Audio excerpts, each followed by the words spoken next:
Welcome to Emotional Sobriety. I want to introduce Carol Carter. We've got a new guest on the show, or I guess a new old guest, because you were on before the previous iteration of the show. She's been here. We should remind people, maybe even put a link or something, that we have that's 40 episodes of, I think, really good stuff with Start Right Wonderful. Here is a thing that we did before we did this. So it's I sometimes forget about that. We need to remind people, if they it's been 3.5 years of solid content in some form. Wow. I missed the theme song. I love that theme song we had in the previous show. I mean, I like the music for this one too, but it was kind of cool I think Allen got his buddy from Hawaii to record an opener. Yeah. Oh yeah. We had an opening voice. I wrote the lyrics to that theme song, and his brother-in-law, I think it was, that wrote the music. So it was weird. It was good. Yeah, I always think of things in terms of movies. So that was a very kind of cinematic lead in to the Start Right Here universe, cinematic universe. Yeah. All right. Well, how you doing, Carol? What can you tell us about how is emotional sobriety hitting you today, or how are you experiencing it at this leg of your recovery? Well, boy, life just keeps marching on, for one thing. I retired 60 days ago. Yay. And I am a compulsive workaholic. And so that was a real sudden drop of really maladaptive behavior, because I overworked constantly. And it was a great hiding place. So I'm getting to experience getting to know myself without the crutch of having so much to do. I didn't have to pay attention. And it's been an interesting journey.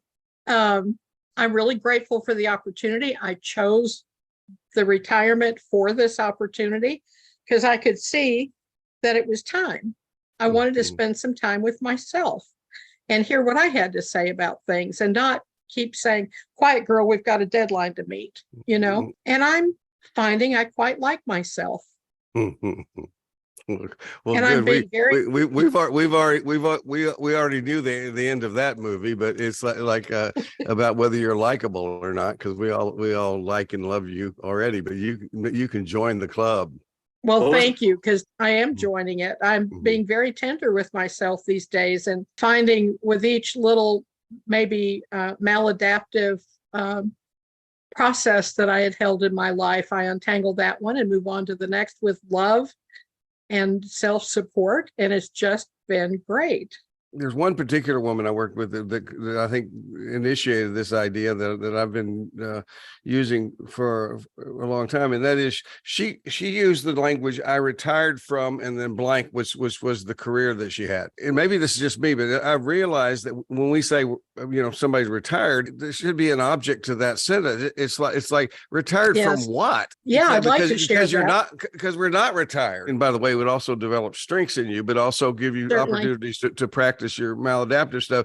You've actually increased your challenge in your own recovery or your own emotional sobriety by retiring from this career.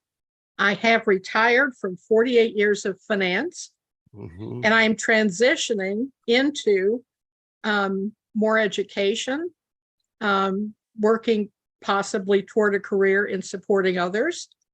And I'm very excited. And yes, I've added a few new things to my plate and removed some things that are kind of old news and not helpful anymore. And I'm very grateful for the 48 years.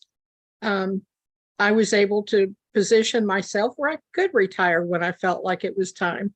And I'm grateful for that. You are one of you're certainly one of the most natural, naturally therapeutic people that I know. Jacqueline Spall wrote a book many years ago, back in the last century, called being naturally therapeutic, and it's a bit of a how-to thing. But what I've discovered using that language through the years is I've run across some people who just are.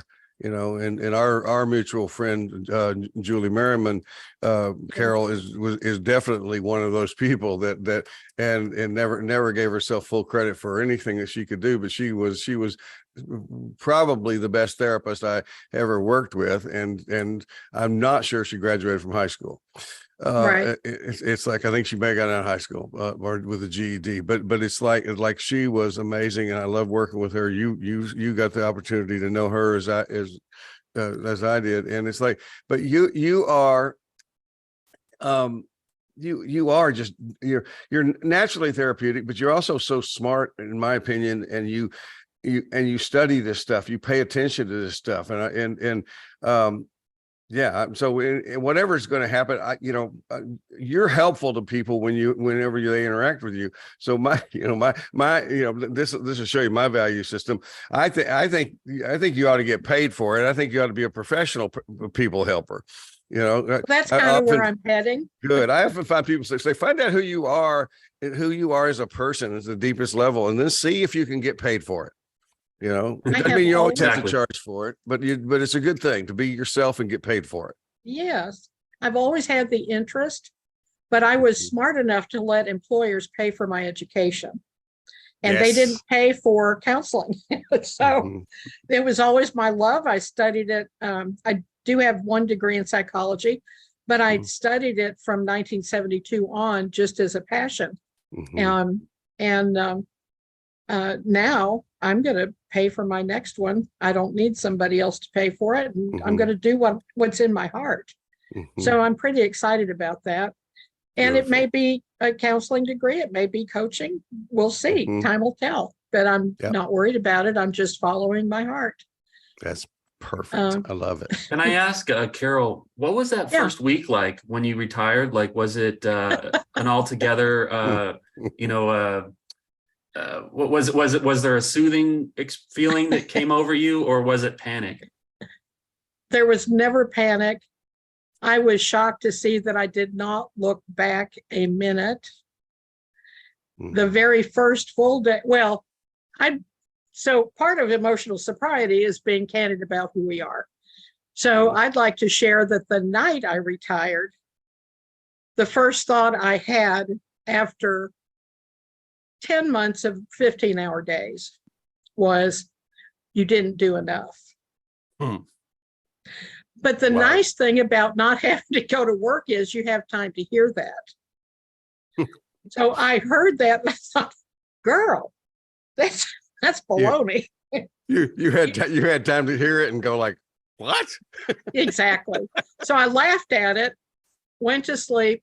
The first full day I was off, I wrote the outline for 2 books, and then I slept for 30 days around the clock. I was absolutely, utterly exhausted. You went into hypersleep, like when they send people off in space. You just had to go into that space. I did. It was a huge transition. I was having the exhaustion of birth. I had just birthed myself into a lovely new time in my life, and it wore me out. So I had 30 days of sleep, and then started getting back in the swing of things. And I do want to share a couple of things that have been important to me too about emotional sobriety. We've seen in our circle several people that we love face serious challenges recently in the last couple of months. One of the gifts that one person's sudden divorce prospect gave me was, it shocked me into awareness of a belief that I had, that there was some destination we go to and we suddenly become good enough, smart enough, healthy enough, and nothing's going to happen. And I over-identified with his situation because I had gone through a surprise divorce 40-something years ago.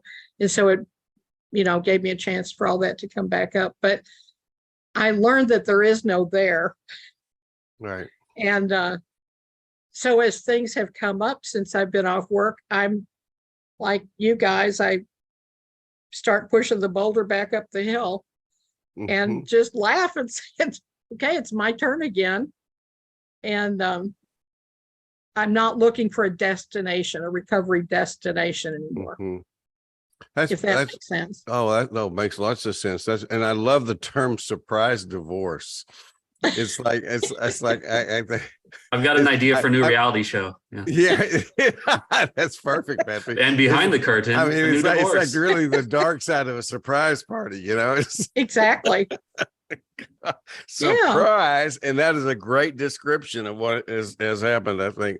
Yeah, you Wow. can be smart as all get out, have it going on, and still not catch it coming. I think a lot of people in recovery, and I think there are a lot of people in this business who know all the stuff to say, but are not necessarily the most congruent people with what they're saying. It's like, work in progress. It's like, one of the things that I think some of the feedback that I hear and get in through through our Thursday night group is basically that those of us who co-facilitate that place just kind of show up as a member of the group, but we also take responsibility for being co-facilitators. It's like, and that's, I mean, we're not ever finished. That's the thing. I've said before that my wish in terms of just existential dread of life is that I hope that my fear of death remains the fear of interruption. Please don't bother me. I'm in the middle of something right now. And it's like, yeah, and see and what that implies to me, and I never thought about it until you just said that. What that implies to me is, I may be working on some minor, polishing up some details of some stuff, but I may be right in the middle of a big thing again, and it's just, and what I like about it is facing the challenge. Okay, let's see what we can do. Let's see what we can learn from this. I also hear that when you die, you will die living. You will have been living in the moment that you die. And wow, what a beautiful expression, Thom. Wow, that's beautiful. It is. It's like and that was my father's philosophy. He wanted to live right up until he dropped. And but you expressed it so beautifully just well now.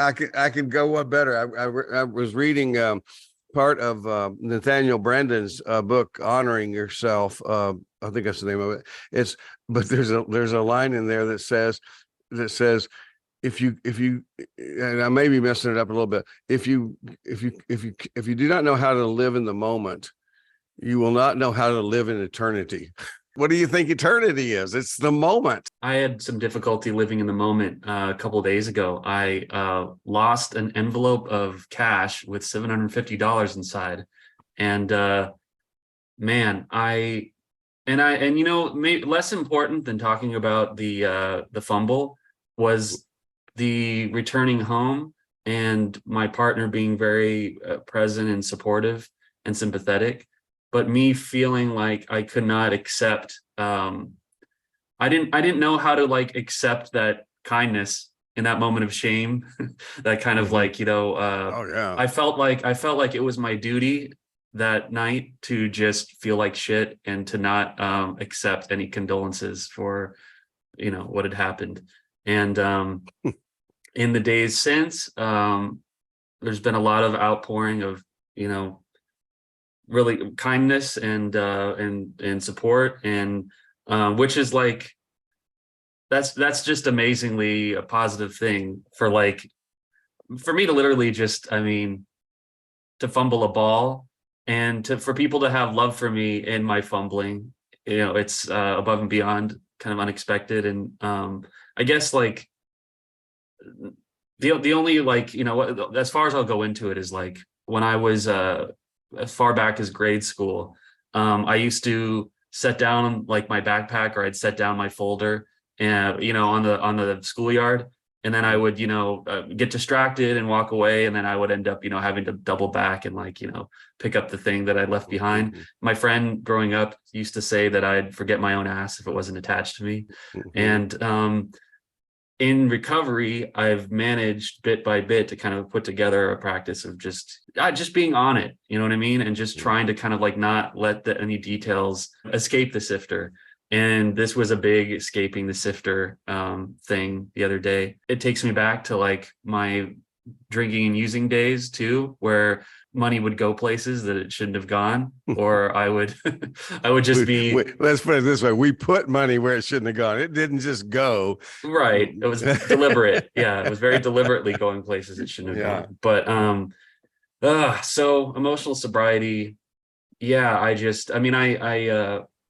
have not felt like I'm there in a little while. And Well, let's get clear about that too, though, because Patrick, sometimes you talk like as if it's a zero sum game, you know, like you're there or you're not there. It's like, you know, that's, I think one of the most important things we can teach and practice first and then teach is the idea that emotional sobriety is I mean, it's a huge concept. It's like, and you know, and we could probably define it sort of like the word codependency back in the old days, Carol. It's like how many ways, because you can, I stopped redefining it when I realized it was just synonymous for the human condition, and just to realize, okay, well, that's what that is. But emotional sobriety is, it's not the definition. Is, you know, codependency is named for the dysfunction. So, you know, we're not in a group for emotional drunkenness. We're in a group. I love the idea that it's to the positive, but. And it's being in that moment, like what Carol was talking about. And it's like, so anyway, my complaint about what you're saying is that you have a time like that and you say not so much emotional sobriety, but I would say is what you did during that time was, first of all, you had the presence of mind and to reach out. You let, Yes. I mean, all of us knew what had all of us that are in your support circle knew what had happened. So, because I mean, I tell you that one of the first things I could list among my things about not being emotional sober, it would be isolation. Because you know, because you're never isolated, then that just means you're alone with those guys in your head. It's you know, the ones that told Carol that she didn't do enough work after working, you know, 24/7 for however long. It's, you reached out to that. Your humility was there, you know. Yes. You owned your self-criticism. You didn't identify with it. You told us about it. That's also emotional sobriety, having that differentiation that Allen always talks about. It's like, you know, I'm having, you know, I'm it's really hard to receive this love and support from Maddie as I come home. It's like the awareness that you're having trouble doing that, that's still in the place of emotional sobriety. It's just hard, but it's you always talk about the wisdom voice, Thom, right? Yeah. And when I go through these experiences, and lately especially, like I can't, sometimes I can hear this voice slightly, but I certainly can't articulate it. And it's hard for me to pass it on to others too. Like, I mean, I think there have been instances where people have reached out to me and I've been required, or I've been asked to step up, and I just don't feel equipped. I just feel like the wisdom voice is buried, and you know, I don't. Okay, you may be making a mistake. A lot of people make with that. It's interesting when we come to, I mean, identification versus things versus differentiation. But you may be doing what a lot of people do, which is thinking you have to come up with what the wisdom voice is going to say. And the truth is, their wisdom voice. You do not have. Well, you don't know for yourself either. Oh, Carol. absolutely. It's like you know, the wisdom voice often surprises me. It's like, and I don't know why, because it's been, you know, it's first of all, it's you know, I am so fucking verbose. I can go on and on and on. One of the ways you can identify my wisdom voice is it's very brief, very concise. And, you know, it'll sometimes to say nothing more than, and it may not say it in words. I may just feel it, but it may just be saying, you'll be fine. It's okay. You know, but so what I ask for people to do is listen for the wisdom voice. If you feel like you're having to write the script for it, I don't think we do. It's like, I have a client right now who's doing some amazing journaling, in our online journaling thing, with her getting her wisdom voice in. Her wisdom voice is, I mean, it's a better therapist than I am with her. And it's like, so I will often, when she's journaling, I'll often say, get your wisdom voice in there to talk. And it's amazing how powerful it is and how natural it is. And if you were to ask her, I think, and what I would say is the wisdom voice is absolutely close to the antithesis of how she has been talking about herself. I mean, it's like, she's personally is not to the place of that level of self-acceptance and self-love, but the wisdom voice is. I don't know how to explain that. I mean, that's beyond me, but it's like, anyway, I'm lecturing about that, but I would say you went through a process and you were in and out of emotional sobriety maybe, but it's not just because you're having a hard time or you're revisited by your saboteurs. That doesn't mean, you said that about being hard to hear from Maddie. Carol this is a good example, because Carol is probably the best example on earth for me of the person who challenges that for me. And I think you probably know that, Carol. I think we've been through that a while, and even most recently with my medical diagnosis, you connected with me, and it's like, and you're not over the top with it. You're just straight ahead. You're very realistic, and your love is there, and you're offering help in most practical ways. And I can feel the difficult. I can feel the tears kind of come up my eyes at the time. It's like part of that's gratitude for having in my life and feeling that, but it's hard. If I think I've gone through and no longer have issues with my should monster, it's like all I need to do is check a text from you, and it's like it'll bring that up, and it's like I realize I'm still working on how to receive that or feel. Our first voice is usually the shitty one. Yeah, it's less familiar to get a little love bomb from ourselves. Well, and then what I'm saying now is over time of doing the work of myself, and also being, and I just say being in relationship with you, because I've experienced this with you multiple times, is what is to me, it's good to know that basically, well, it's what you said about not having a destination. It's like, I'm not going anywhere. I'm just trying to be centered. Yes. Try to be there and try to accept it. And if you say something beautiful to me, and I say, okay, but I can't even get that past the first barrier. What I would say, if I'm observing from the outside, go like, okay, well, that's emotional sobriety, because that's self-awareness. That's a great observation, and you're challenging yourself to overcome something that you got to work on, but you're not telling and basically you're not telling yourself you're a low-life piece of shit, and letting that, and here's the key to that, Patrick, punctuate it. Don't let these saboteurs have the last word. And because what you said, Carol, makes sense. I never put it together this way. The one of those negative voices is usually the first voice to speak when something happens, and we have and we can't change that. That's a reflex. Right, we're wired for that. Those guys are there, and it's how we respond next. But one of the things I teach people in therapy a lot is be sure you punctuate others with something other than the problem or the complaint. It's like I teach couples this in their relationship, but relationship with ourselves as well, is be sure, that you, even if you punctuate saying, wow, I'm really still feeling under the thumb of my should monster. Okay. That's you talking. That's not the should monster talking.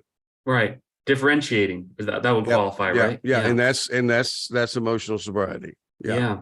Hey, Thom, go right ahead. I was just going to ask. I just wanted to check in on Tom's saga with the doctor. Can you see my face is lopsided? It's like, I know that no, I can't actually listening to us, but of course we can see it. It's like I got a lump over here. It's a PET scan showed I had no cancer anywhere else in my body. So could I have ever predicted in my life that I could make a statement of genuine, authentic gratitude that said, I am so happy that I only have cancer in my head and neck? It's like you go like, Yeah. what? It's like, Did it take you a while to that's- get there? Did and you that's have to, did you start well, there? that's my gratitude. That's understanding the bigger picture. So, I'll be starting to treatment next week. Hope, as I think about midweek, and I've got 7 weeks of that. And, and I think I'm going to feel like they're very honest with me about that. I'm going to feel like shit, and I'm going to get through it. These doctors tell, and I'm not trying to minimize because and also I when I talk about it, I tend to be kind of upbeat about it. I always want people to know that I have different emotional states at various times with this thing, and it certainly has scared the crap out of me and hit other places. 2 oncologists so far have said to me something similar to that the odds are sky high that I'm going to die from something else. And that's what I want to know about. Yeah. Yep. It's like good. And so I, and it's I'll say this, I am pleasantly surprised at how well so far I'm navigating this within myself. I am not finding myself projecting into the future, other than right now I'm looking. I mean, again, another statement I would never have thought I would say. I'm looking forward to getting cancer treatment started.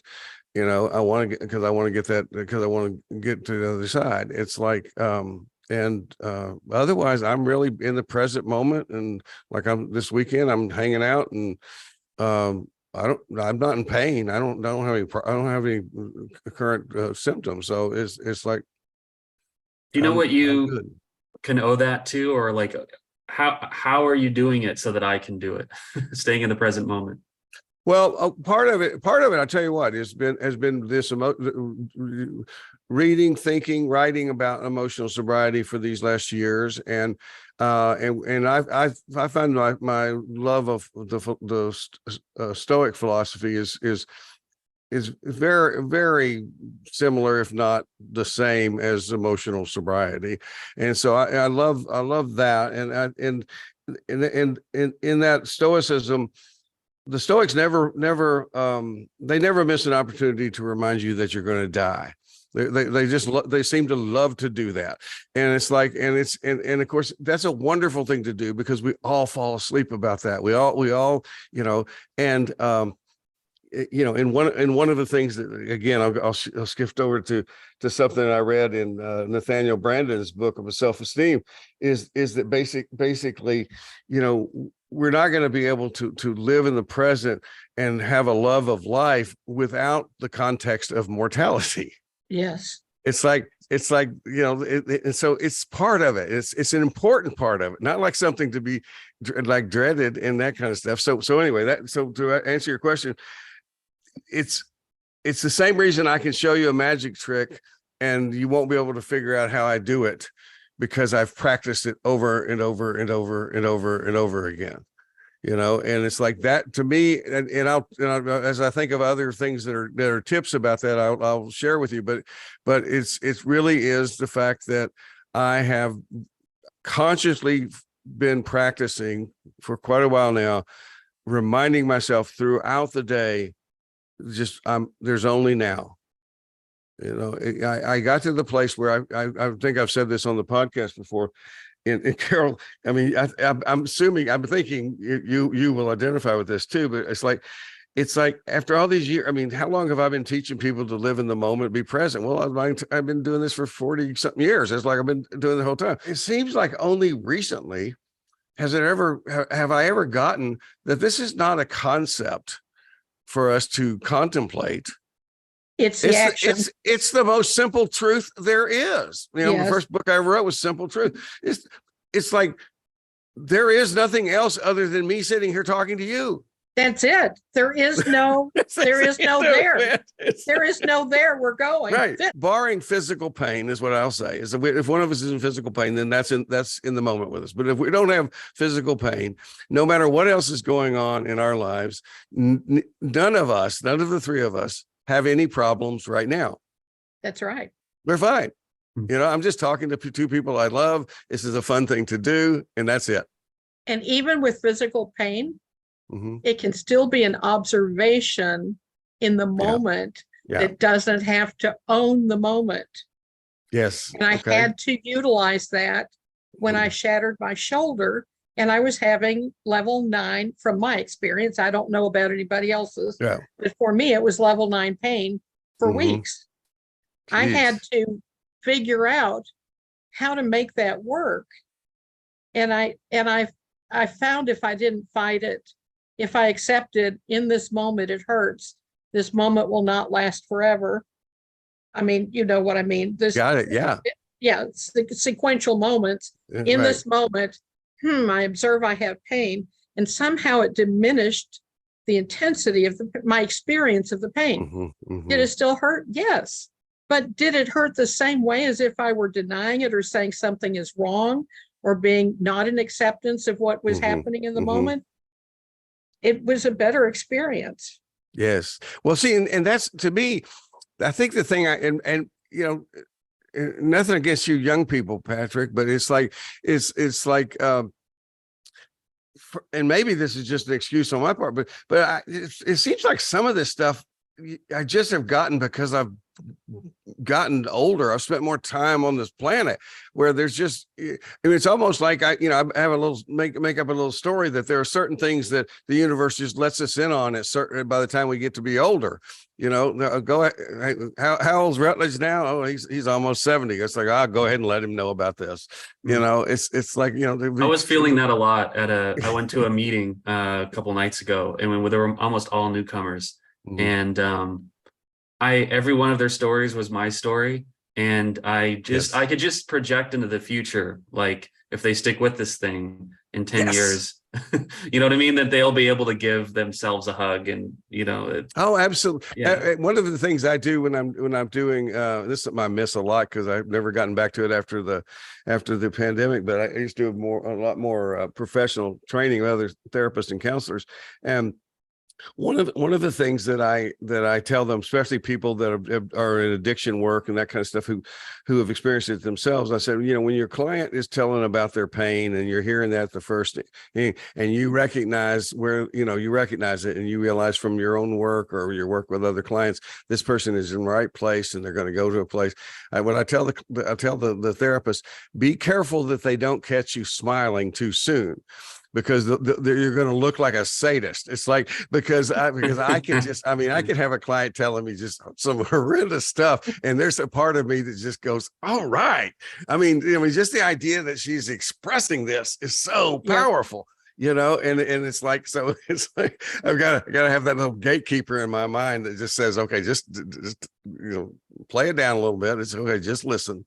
Can I go back to Patrick for a second? Oh yeah, sure. Because there was something I wanted to say before we finished talking about your mishap. Oh, of course. And then I have a question for you, Carol. So let's not let that one slip either. So the second thing I wanted to say, but it fits perfectly in what we were talking about with you, is sometimes Herb will say something that just sizzles in my soul. And I've heard him say, yeah, that was a little juicy when he reads something by an author. And I always listen for the sizzle. And the thing that he has said, two things about your feet or what you're doing. One is look at your feet to see how you're doing. But the other is what this just has not stopped sizzling in my head. What you do says what you believe. And Patrick, your wisdom feet took you to your recovery friends where all of me is accepted. You have wisdom feet, whether you thought the thought of wisdom or not. Your feet knew where to go for comfort and support. Your feet did the next right thing to take you out of a shame spiral. And I just want to really celebrate that. I just want to say amen. And that's also the answer. That also answer the question of how when you ask how I stay in the moment, what Carol's telling you is you were doing it. Because the reason your feet did the right thing, the reason you were proactive in that is from practice. Yes. And when we first are in this stuff, it's like, we have to go through a long cognitive process to get to the place where we go like, oh yeah, I think I'm supposed to call somebody. It's like, when you're right there connecting with, staying connected. See, you didn't connect with us because you remain connected. We're a fluid family. Yeah. Did you ever see The Conversation, that Francis Ford Coppola movie with Gene Hackman, where he plays the surveillance expert? And anyway, the end of the movie, he thinks there's a bug in his somebody planted like a recording device in his apartment. So the last scene of the movie is literally him with like a claw hammer, just digging into every wall, turning everything upside down to look for the bug, which he never finds, and it ends with him just sitting in this huge pile of torn apart apartment.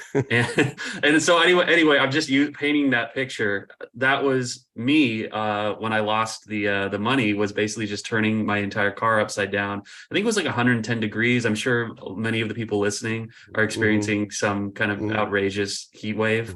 And it was me in the heat. Anyway, I was out of my mind, or I felt out of my mind. And if I looked around in my immediate surroundings, it looked like I was insane.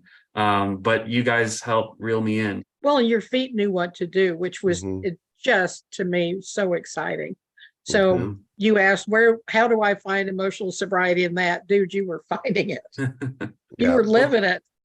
Well, thank you. And you had mentioned when we were putting this episode together that you've been attending the Thursday night workshops, Carol. And I just thought I'd ask, you mentioned something that Herb said, but like we're on step 11 right now that concerns prayer and meditation. But has there been anything that's jumped out at you lately, or that you'd like to speak to? I'm sure a lot of our listeners would. I think I brought up the two things that came out of meetings recently for me. And one was, our lovely hosts' candor about where they are in life, challenging my belief that we get somewhere and it's all cool, breezy, easy breezy sailing after that. Well, who would have thought I had that as a belief I needed to challenge, but I've slowed down enough where I can hear that I did. And now I've laughed it away till it pops up again.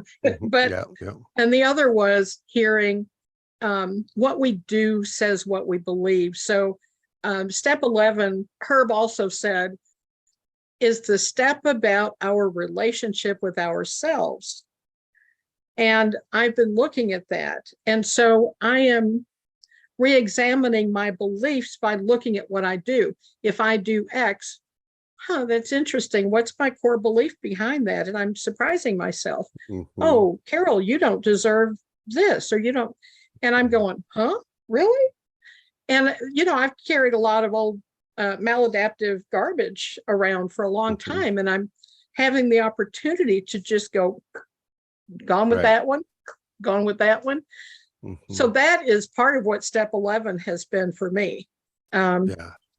Examining my relationship with myself and making choices, thinking through it, and not just being a robot to old thinking. Wow. Yeah. It's the step 11 is the, I think I wrote a note when Herb was talking. Also, I think it was Herb also inspiring this, was that just step 11 is the step of expanded self-awareness. Yes. And that's what you're describing. It's a pan. That is what I'm living today. In movie terms, Patrick, it's the pan back. Yes. All of a sudden, things make sense when and now that I think about it, now this is a little bit, this actually is relevant to this, but it's kind of obscure. But if you're watching a movie and somebody's coming into their house and they have a tight shot on their upper body or their head, it's like, what do we know? Somebody's getting ready to get them. It's like you know that because they're not giving us enough information. And I just realized that's what we do when we begin to be safer when we pan back.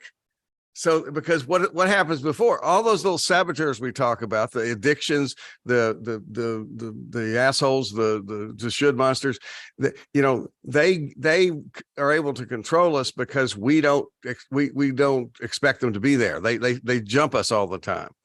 It's like what we're talking about, what Carol's talking about is like the idea is, and I think it's just such an important thing. We don't get rid of anything. It's like, right.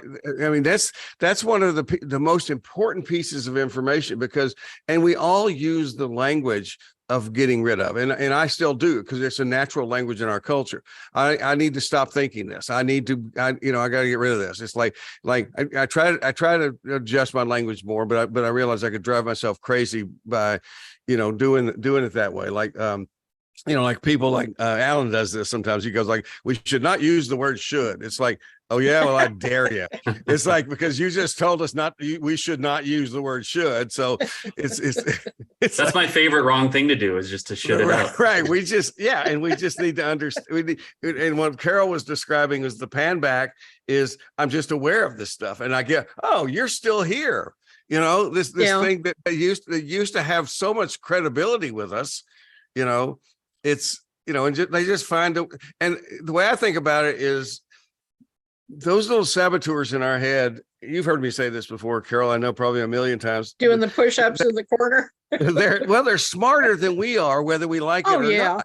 It's like, well, they're sociopaths. They can read what us. that means is one-on-one, with my addiction, I'm going to lose. I may not lose today. I may not lose next week. It's like, but I'm going to lose. One-on-one with my should monster, I'm going to lose.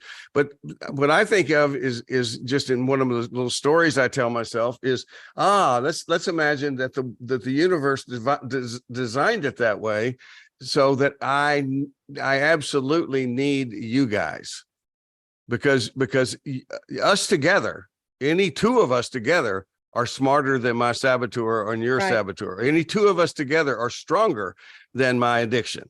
It's like, but one-on-one, any one of us, it's like, nope, it's just a matter of time. And so what, and that's go to keep the theme going, Patrick, that's the thing with, and hindsight is the only accurate insight, by the way.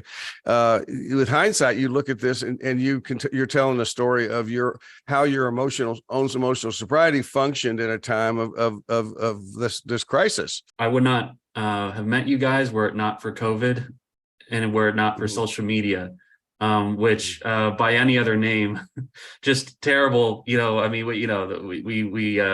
of our associations with those two things are mostly all negative. They're not. Nope. That's not just one thing. For me, therapy is much more philosophical than it is psychological these days. It's like, what do we do?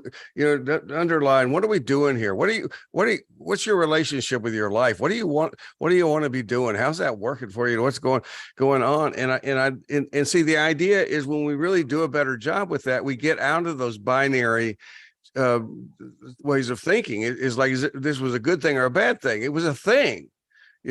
It's like, is my addiction a good thing or a bad thing? That's a thing. It's like, okay, in what ways was it, did I respond to it in a way that was destructive? Oh, I got a long list. What ways has it been a gift to me? I was in an AA meeting, and I was young and in the program, and I heard somebody say they were grateful to be an alcoholic.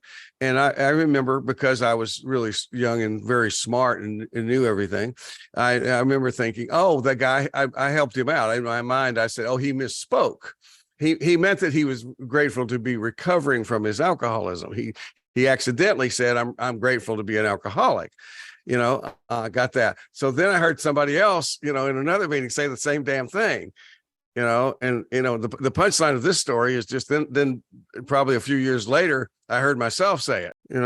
That's very recent for me. I mean, same, but it took me a while to understand. Yeah, well, it does take a while. It's like, because it's what Carol was speaking to earlier too, is because, I mean, we're always up against, what was hardwired into us from the beginning. And it's not all bad stuff. It's just limited stuff.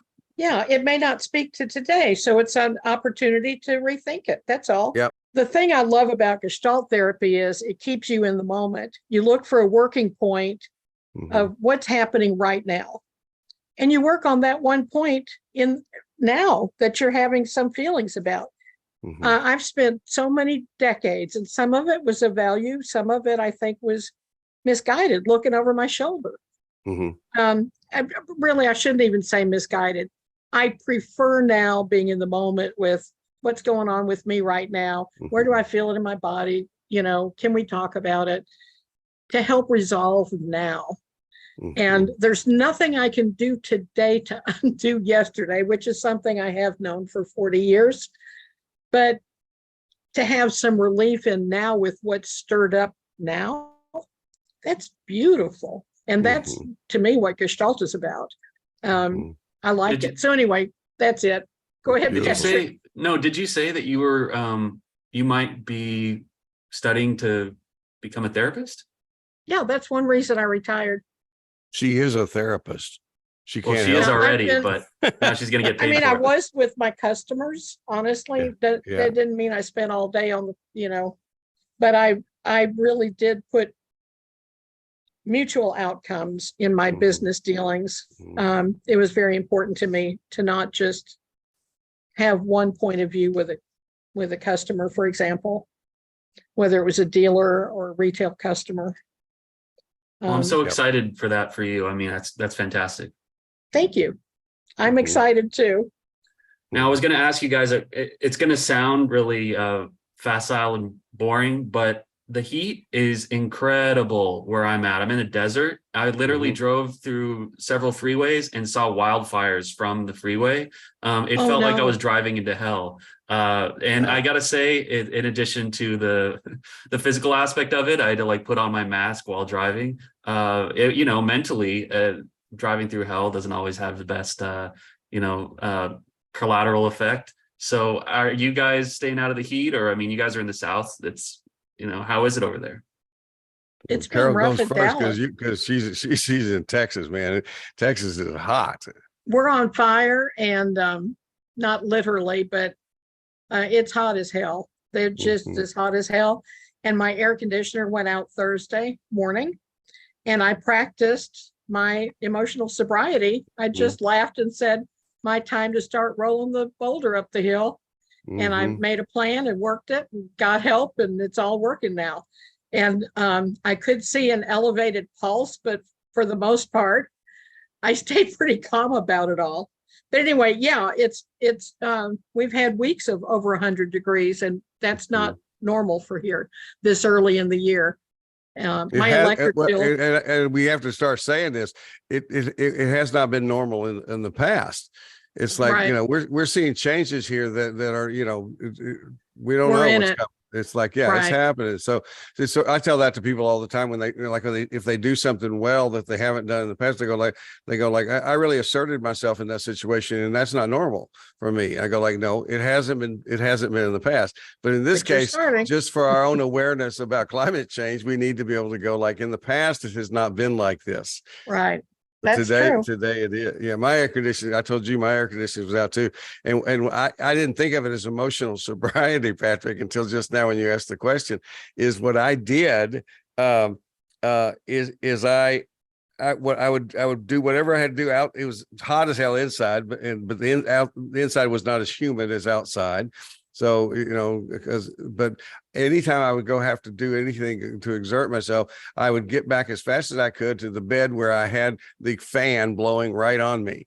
And me and my dog would go out, would do something quickly. And Lucas loved that fan too. And we just laid until the guy got there to fix our air conditioning. We just spent as much time in front of that fan as we could. Lowered expectations. Allen and I always talk about the power of lowered expectations. What do I need to be doing today? I need to be laying here in front of this fan. Exactly. I Right. tell you, I did not move much in my house until the temperature dropped. Right. And in the absence of lower temperatures, keeping that low emotional center of gravity is the next best thing. And you guys both helped me with that. So thank you. Did Dee Dee bring you a milkshake that day? You said that she might bring you one. Yep. That sounds fantastic. I might get one today. The day I came back from the doctor, you mean? Yeah. Yeah. I said, I figure this is there'll be a Sonic waiting for me when I get home, and there was. Aw, It's never a bad idea. that's sweet. All right. Yep. Well, thanks so much for coming on, Carol. And it's been great chatting with you guys. Oh, it's been so fun. Thank you very much for having me. Until next time. Peace out, man. Tend your life, tend your myth. Cultivate your narrative with whomever you're with. Then with glass in hand and children on one knee, bring some stories, bring your stories back to me. It ain't a crime to be a human. Never be ashamed to be yourself. Rest assured that whatever you're doing will entertain me like nobody else. So here's to us, my old friends, until it's time to drink the wine and break the bread again.